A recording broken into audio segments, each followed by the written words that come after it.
Olá pessoal, seja bem-vindo ao Teolugar. Eu sou o professor Tarles Elias, professor de teologia, e hoje eu quero comentar com você sobre a confusão católica, sobre a corredenção de Maria. Será que Maria é nossa corredentora? Ou seja, ela participa da nossa redenção, da nossa salvação ao lado de Jesus? Eu vou falar com você sobre isso neste vídeo, mas antes de tudo, é claro, deixa um like pra gente se você ainda não deixou e se inscreva aqui no canal se você ainda não é inscrito. Se junte aqui a mais de 300 mil pessoas que já se inscreveram aqui nesse canal, tá bom? Para comentar sobre isso, eu vou reagir a um vídeo que saiu aqui na internet, um vídeo que vai esclarecer muita coisa, e nós vamos comentar esse vídeo para tirar essa confusão da nossa cabeça e principalmente da cabeça de muitos católicos a partir de agora nesse vídeo muito esclarecedor. Se você não está entendendo o que está acontecendo, dia 4 de novembro agora saiu uma nota oficial do Vaticano dizendo que alguns títulos não devem ser colocados a Maria, não devem ser atribuídos a Maria. E um desses títulos que não devem ser atribuídos nessa nota oficial é o título de corredentora, dizendo que Jesus é o único redentor da nossa vida, o único salvador, e que Maria não é corredentora, e que não deve se utilizar esse título a Maria. É uma nota oficial que saiu dia 4 de novembro agora de 2025 pelo Vaticano. Mas isso causou uma confusão no mundo católico. Por quê? Eu vou te mostrar a partir desse vídeo, nós vamos assistir a partir de agora. Rasguem o Tratado da Verdadeira Devoção. Rasguem o livro As Glórias de Maria. Joguem fora todos os discursos e alocuções dos últimos papas, Leão XIII, Bento XV, São Pio X, Pio XI, Pio XII, na qual eles afirmam a corredenção e a mediação universal de Nossa Senhora. Neste 4 de novembro, neste dia terrivelmente histórico, em que sai de Roma uma nota esclarecendo, pretensiosamente esclarecendo a devoção da Senhora, na qual, dentre outras coisas, se fala que é sempre inapropriado usar corredentora a referir-se a Nossa Senhora. Abominável, abominável. Esses homens estão a serviço do demônio. Bom, vamos parar um pouquinho aqui. Veja bem, no mundo católico agora há uma confusão. E por que essa confusão? Porque sai essa nota dizendo que não deve se atribuir a Maria o título de corredentora, mas outros papas no passado atribuíram esse título a ela. E aqui essa pessoa cita o Leão XIII, o Bento XV, o Pio X, o Pio XI, o Pio XII, todos esses afirmavam que Maria era corredentora de Jesus, quer dizer, ela participa da nossa redenção ao lado de Jesus.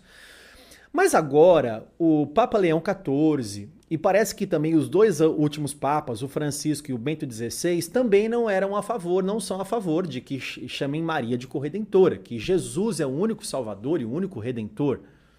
O problema agora é que causa uma confusão no mundo católico, porque qual papa está certo? A pergunta que fica agora é: quem está certo nessa história? Qual papa está falando a verdade? A quem eu devo seguir? Quem é que está com a razão agora? Os antigos? O Pio X, XI, XII? Ou o Leão XIV agora? Porque esse papa é legítimo agora também. Quem é que está certo? Eles estão agora a serviço do demônio? Esses agora que falam que Maria não é corredentora, estão a serviço do demônio? A pergunta que fica é: qual papa está falando a verdade? Qual papa está certo? Quem eu devo seguir? E é por isso que os reformadores protestantes se voltaram ao sola scriptura. Porque a nossa regra de fé e prática não pode estar baseada em concílios e em papas e em pessoas falhas, humanos, pecadores, como eu e como o Papa. E como Maria. Daqui a pouco eu vou falar sobre isso. Nós não devemos nos pautar a esse tipo de coisa. Por quê? Porque a nossa última regra de fé e prática, a nossa maior autoridade não está numa pessoa, mas na palavra de Deus. E é por isso que os reformadores colocaram e sistematizaram a reforma no sola scriptura. Somente a Escritura. Ela tem autoridade sobre a igreja. Nós temos um vídeo aqui no canal sobre 5 heresias católicas. E nessas 5 heresias católicas, quando eu falo do sola scriptura, eu falo de um cisma que aconteceu no ano de 1378 na Igreja Católica, aonde foram eleitos 2 papas ao mesmo tempo. E esses dois papas que foram eleitos, um excomungou os outros concílios mutuamente, eles se excluíram, se excomungaram. Então foi eleito um terceiro papa que também não reconheceu os dois anteriores e excomungou os dois anteriores. Quer dizer, uma confusão católica. Quem está certo? Qual é o papa legítimo? Gravei esse vídeo, vou deixar para você na descrição e também nos cards aqui para você ver, das 5 heresias católicas, mas fui taxado de alguns católicos de que um papa era verdadeiro e o outro papa não era legítimo. Então, olha, professor, você se enganou aí. Quando você diz que 2 papas foram eleitos ao mesmo tempo, um não era legítimo, o outro era. Então, por isso Então não tinha 2 papas, tinha só um que era o verdadeiro. Minha pergunta que fica agora, para aqueles que falaram isso, a minha pergunta que fica agora é: qual é o papa verdadeiro? O Leão XIII ou o Leão XIV? Porque segundo essa informação que nós vemos aqui no vídeo, o Leão XIII dizia que Maria é corredentora. E o Leão XIV agora fala que não é corredentora. Quem está certo? Quem é o legítimo? Esse Papa agora não é legítimo? Ou o Papa Leão XIII não era legítimo? Que Papa que é legítimo? Quem está falando a verdade? Quem está certo agora?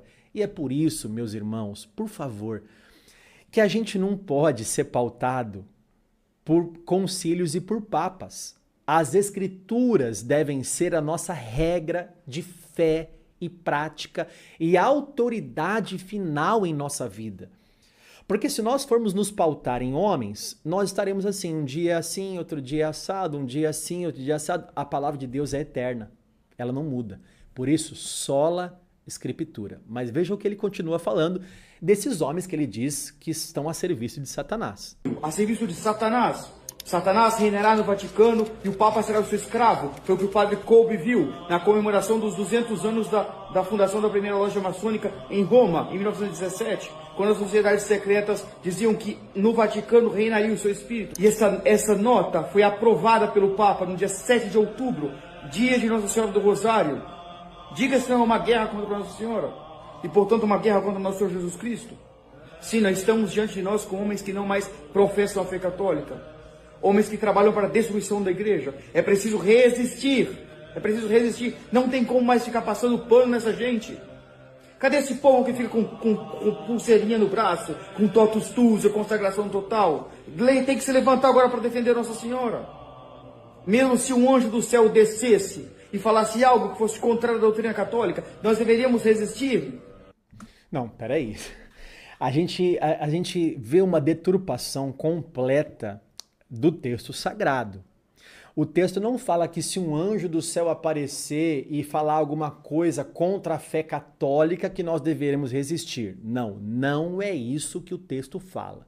Para comentar, vamos ler esse texto a partir de agora? Gálatas 1, versículo 8. Mas ainda que nós, ou mesmo um anjo vindo do céu, pregue a vocês um evangelho diferente daquele que temos pregado, que esse seja anátema. O apóstolo Paulo fala de alguém que prega um evangelho diferente do que se tem pregado. Não tem nada de fé católica no texto. Não tem nada assim, se alguém prega contra a fé católica, que seja anátema. Não, não, isso é uma deturpação das escrituras. Olha o perigo disso aqui. Porque é assim, gente, quando o que eu prego não se encaixa, não se enquadra com as escrituras, aí eu tenho 2 caminhos. Ou eu mudo o que eu prego para se enquadrar com a Bíblia, ou eu mudo a Bíblia para se enquadrar com o que eu prego, que é exatamente o que essa pessoa está fazendo. Ele está mudando a Bíblia para tentar ajustar a Bíblia à fé dele.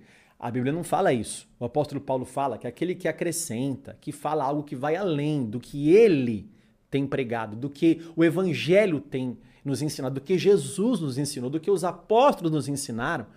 Então, que essa pessoa seja maldição, seja anátema, que é justamente o que a Igreja Católica agora romana quer corrigir. Falar que Maria é corredentora é ir além do que se tem pregado. É exatamente isso.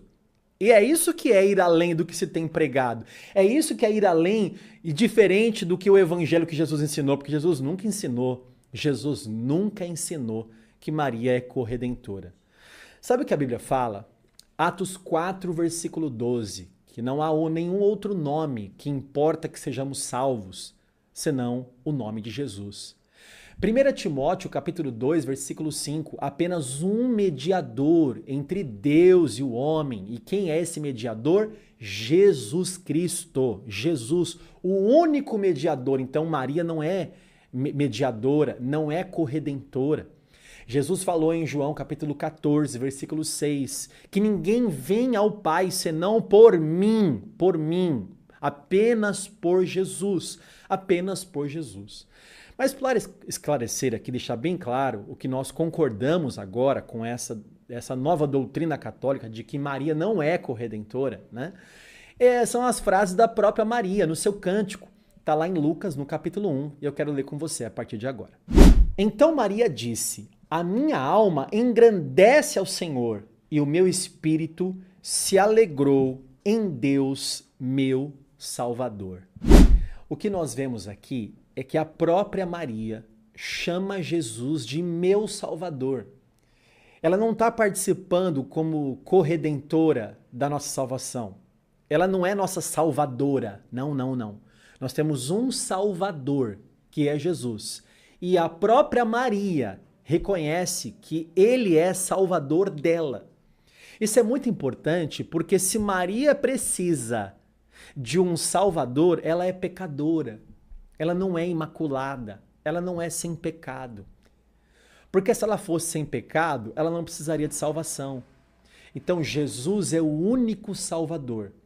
E aqui, graças a Deus, devemos nos alegrar com essa nota católica, que se volta mais para as Escrituras. A Igreja Romana está se voltando muito mais às Escrituras do que uma heresia católica, uma heresia, uma deturpação, que tem levado pessoas a dividir a corredenção com Maria. Isso é muito grave. Por quê? Porque Jesus não divide a glória dele com ninguém. Então, meus irmãos e meus amigos católicos que me assistem aqui, vamos nos voltar às Escrituras. Dois solas aqui importantes para você católico que está me assistindo aqui. Sola Escritura, somente a Escritura. Solus Christus, somente Cristo. Só Jesus Cristo já basta e já é suficiente Senhor e Salvador. Tá bom? Se você gostou desse conteúdo, deixa um like pra gente. E eu peço que você compartilhe esse vídeo com mais pessoas. Manda no grupo da igreja, manda pros seus amigos protestantes, espíritas, evangélicos, católicos, porque mais pessoas precisam entender e esclarecer essa confusão. Quem é que manda? São os papas que divergem de opiniões ou a palavra de Deus, que é eterna e imutável? Tá certo? Que Deus abençoe você e a sua casa. E se você quer estudar, teologar.